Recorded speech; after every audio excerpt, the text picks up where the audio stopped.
چاہیے اور شفقت اخلاقی بھی چاہیے. تو اصل چیز جو ہے وہ شفقت و رحمت ہے.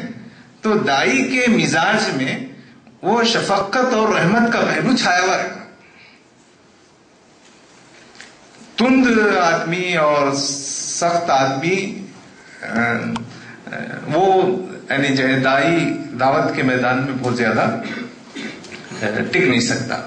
تو ہماری بہنیں ہوں ہم جب دعوت کا کام کریں تو ہماری جو لائف اسٹائل پر، ہمارے پورے کام کاج پر، ہمارے پورے اپروچ پر وہ جو ہے شفقت کا اور رحمت کا پہلو چھایا رہنا چاہیے. تو اسی طریقے سے یہ چیزیں بھی دائی کی نفسیات میں اس کو ہم شامل کرنا چاہیے. اب یہ سب چیزیں جب ہم گفتگو کر رہے ہیں اس میں دائی اور مدعو دونوں ایک ساتھ ہم بیان کر رہے ہیں. جس سے مدعو کا ذکر بھی ہوا تو اس میں 3 قسم کے طبقات کا ہم نے یہاں احاطہ کیا ہے. ایک ہے اخلا عین قاف لام الف، عقل مند لوگ. اور دوسرے وہ جو نصیحت قبول کرنے والے. اور تیسرے جن کو بحثی سے سمجھایا جا سکتا ہے. یہ تینوں قسم کا ذکر قرآن میں ہے. اب اس کو آپ اپنے تجربے کی روشنی میں اس کی ذیلی شاخیں بہت سی بن سکتی ہیں اور اس کو ہم جو ہے پھیلا سکتے ہیں، لیکن مین کلاس وہ اسی ڈھنگ کے ہیں. تو جو پہلا طبقہ ہے عقل مند لوگوں کا، وہ کامل استعداد کا طبقہ ہوتا ہے. مطلب ان کے اندر ان کی جو ایبلٹی ہے بات کو سمجھنے کی وہ بہت زیادہ ہوتی ہے. تو یہ جو مدعو کی قسمیں ہیں اور یہ جو دائی کی مزاج اور نفسیات کی باتیں ہیں، ان چیزوں میں اس کام کو انجام دینے کے لیے ہم کو ان چیزوں کا علم اور فہم ضروری ہے. سب سے پہلی بات جس کا ذکر کروں گا میں وہ ہے علم و بصیرت ہے. یعنی ہم یہاں بیٹھے ہوئے لوگوں کو سب سے اہم بات جو چیز چاہیے وہ ہے علم اور بصیرت ہے. کیوں؟ دائی کس کی طرف بلا رہا؟ الی سبیل. اگر اس کو سبیل ربک کا علم نہ ہو تو کیا اس کی طرف بلا سکتا؟ تو اس کی جو پہلی خوبی ہے کہ جس کی طرف بلا رہا ہے اس کو علم ہونا چاہیے. اللہ کی صفات کا، اللہ کے خوبیوں کا، اللہ کی ذات کا، اللہ کی حیثیت کا، اللہ کی بارے میں علم، عرفان اور اس کے راستے کا علم، یعنی اسلام، یعنی خود اللہ کی ذات کا علم اور جس راستے کی طرف بلا رہا ہے اس راستے کا علم. اگر یہ نہیں ہے تو انہیں وہاں فیل ہو جاتا. اور خاص طور پہ کہاں فیل ہوتا؟ کامل استعداد کے طبقے میں فیل ہوتا. پھر بھی دوسرے لوگوں میں وہ نصیحت کر لے کے آگے بڑھ سکتا. لیکن یہ جو پہلا طبقہ ہے جس کو کہا جا رہا ہے کہ پرفیکٹ ایبلٹی کے لوگ ہیں، وہاں پر وہ نہیں چل سکتا. وہاں ضروری ہے کہ اس کو جس راستے کی طرف بلا رہا ہے اس راستے کا اس کو صحیح علم ہونا چاہیے تاکہ وہ دلیل دے سکے. صرف علم کا مسئلہ نہیں ہے، وہ دلیل دے سکے. تو پہلا جو ہم کو دائی کو ہونا چاہیے وہ علم اور بصیرت کا پہلو اس کو اختیار کرنا چاہیے. دوسرا جو مزاج ہے، میں اس لیے کہہ رہا ہوں کہ اس کو آپ نفسیات کہیں یا اوصاف کہیں، دوسرا جو پہلو ہے وہ آپ کا فہم ہے، انڈرسٹینڈنگ، عقل ہے، دائی کی عقل. کیونکہ اس کو یہ جاننا ضروری ہے کہ جس کو دعوت دے رہا ہے وہ طبقے عقل مندوں سے ہے، نصیحت حاصل کرنے والوں سے ہے، یا مجادلہ کرنے والوں سے ہے، یا جو آدمی سے بات کر رہا ہے وہ آدمی کس طبقے سے تعلق رکھتا ہے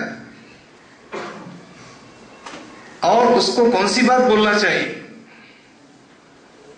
تو اس کے لیے ضروری ہے کہ اس کے اندر فہم ہو. اگر بہت علم بھی ہے، علم بہت ہے، لیکن دیہاتیوں کے سامنے اور بہت بڑی فلسفیانہ باتیں کر رہا ہو تو اس کے علم سے کیا فائدہ ہو؟ علم اپنی جگہ ہے،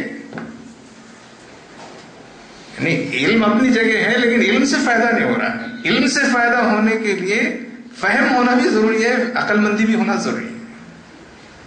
تو ہم کو تجربے کے ذریعے سے, محنت کے ذریعے سے اپنی فہم اور فراست میں بھی اضافہ کرنا چاہیے.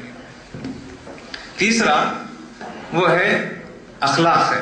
میں وہ اخلاق کا ذکر نہیں کر رہا ہوں, میں یہاں صرف دعوتی نقطہ نظر سے اخلاق کی بات کر رہا ہوں. فرض کیجئے کہ آپ کو علم بھی اچھا مل گیا, فہم بھی اچھا ہے, آپ کے اندر اخلاق نہیں ہے, فیل ہو جاتے. آپ کسی کے سامنے بات پیش کریں, سوال کرتے جھنجھلا گئے, حالانکہ آپ کو علم بھی ہے اور آپ میں فہم بھی ہے, لیکن آپ میں صبر اور اخلاق نہیں. اس نے کچھ کراس کوشچن کر دیے, سوال کرتے ہی بے قابو ہو گئے.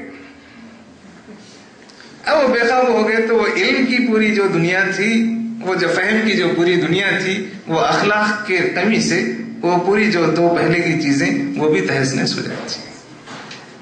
اس لیے یہ سب دائی کے اوصاف میں, دائی کے کیریکٹر میں ان چیزوں کا موجود ہونا چاہیے کہ اس کے اندر علم و بصیرت ہو, اس کے اندر فہم و فراست ہو, اس کے اندر عقل ہو, دانش مندی ہو.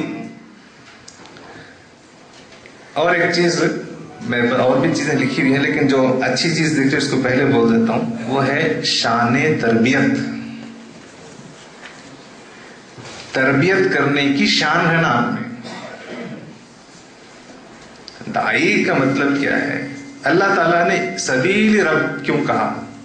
سبیل اللہ کہہ سکتا تھا اللہ تعالیٰ, اللہ کا راستہ اس جگہ ہے سبیل اللہ, لیکن سبیل رب کیوں کہا؟ رب کہتے ہیں جو پرورش کرنے والا ہے, جو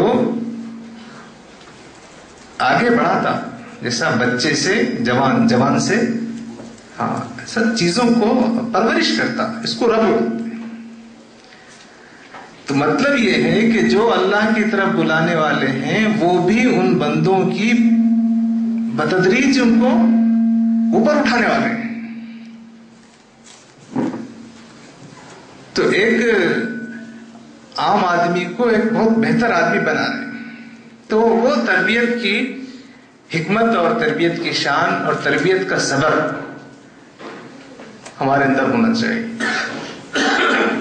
یہ جو ہے صرف اس کو ایسا کام جیسے کہ کوئی کتاب تقسیم کر دیے یا کچھ پمفلٹ تقسیم کر دیے, وہ کام الگ ہے, تو کوئی بھی کر سکتے ہیں, آپ بھی کیجئے. لیکن ایک داعی کا مطلب وہ اس خالی پمفلٹ تقسیم کرنے والے سے بہت بہت بڑا ہے. یہ بہت بڑا یعنی تربیت کرنے والا ہے آدمی. یعنی جیسے جسمانی تربیت ہوتی ہے کھانا کھلانے پانی پلانے سے آدمی صحت مند ہوتا ہے, اسی طریقے سے اس فرد کی عقل کی روح کی تربیت کر رہے ہیں. تو اس سے ہم کو نکلنا ہو کہ ہم جو ہے کتاب تقسیم کرنے پمفلٹ تقسیم نہیں, اس فرد کی زندگی کو بدلنے والے ہیں, اس محروم علم کے آدمی کو علم دینے والے, اس دوزخ کے راستے پہ جانے والے کو جنت کے راستے پہ لانے والے.